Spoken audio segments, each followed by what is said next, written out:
क्या बिहारी होना पाप है? एक और भरत तिवारी बिहार में कैसे पैदा हो गया? शिक्षा व्यवस्था कैसे मजाक बन के रह गई है बिहार के अंदर? सब पर बात करेंगे विस्तार से। मेरा नाम है सोनू, आप देख रहे हैं खबर वाला। आपको एक कहानी सुनाते हैं।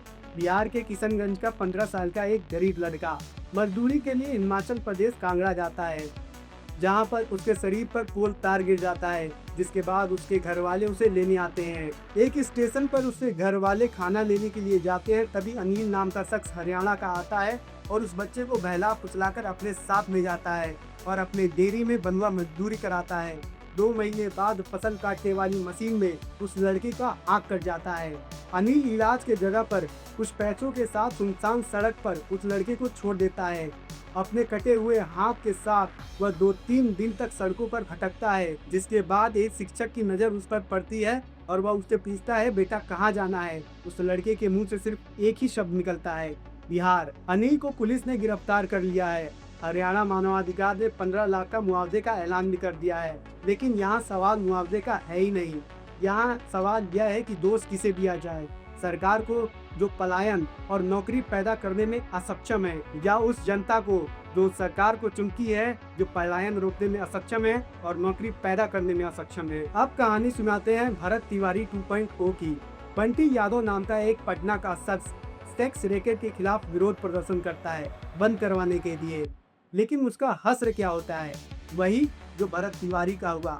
भरत तिवारी का एनकाउंटर हुआ था, बंटी यादव को अगवा किया गया। घर वालों ने अगवा होने के बाद पुलिस में रिपोर्ट भी दर्ज कराई, लेकिन घर वालों का आरोप है कि पुलिस की तरफ से कोई भी मदद नहीं की। घर वाले बंटी यादव का बहुत दिन तक तलाश करते रहे, जिसके बाद उन्हें बंटी यादव का शव मिलता है। अब आप सोचिए, भरत तिवारी और बंटी यादव समाज सेवा के जगह पर जात की राजनीति करते तो क्या उनका हश्र यही होता?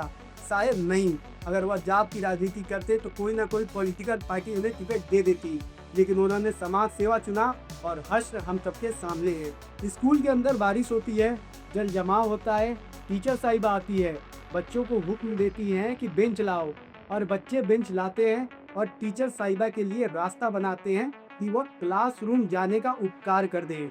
सोचिए, परिवार वाले कितने उम्मीद के साथ बच्चों को स्कूल भेजते हैं कि बच्चे उनके पढ़े लिखे बड़ा आदमी बने, लेकिन यह वीडियो दिखाती है कि बिहार की शिक्षा व्यवस्था अभी भी कितने निचले स्तर की है। बजट में बिहार की शिक्षा व्यवस्था पर चाहे कितने भी रुपए खर्च हो जाए, लेकिन सच्चाई यही है कि बिहार का शिक्षा व्यवस्था बहुत ही ज्यादा खराब है। तो हमारे बिहार के अंदर एक मजाक चलता है, उस मजाक का नाम है शराबबंदी कानून।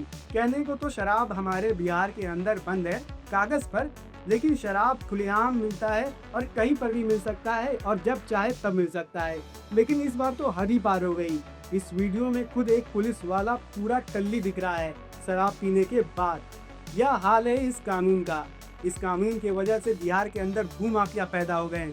शराब तस्करी के चक्कर में छोटे छोटे बच्चे भी कुछ पैसों के चक्कर में शराब तस्करी कर रहे हैं और अपनी जिंदगी बर्बाद कर रहे हैं। और इस कानून के वजह से जो बिहार का टैक्स रेवेन्यू का घाटा हो रहा है, उसका तो कोई हिसाब ही नहीं है। तो यह था बिहार का इस सप्ताह का कुछ हॉट न्यूज। आपको और अगर कोई खबर पता है तो हमें कमेंट बॉक्स में जरूर बताइएगा, हम अगले वीक उसे जरूर ऐड करेंगे।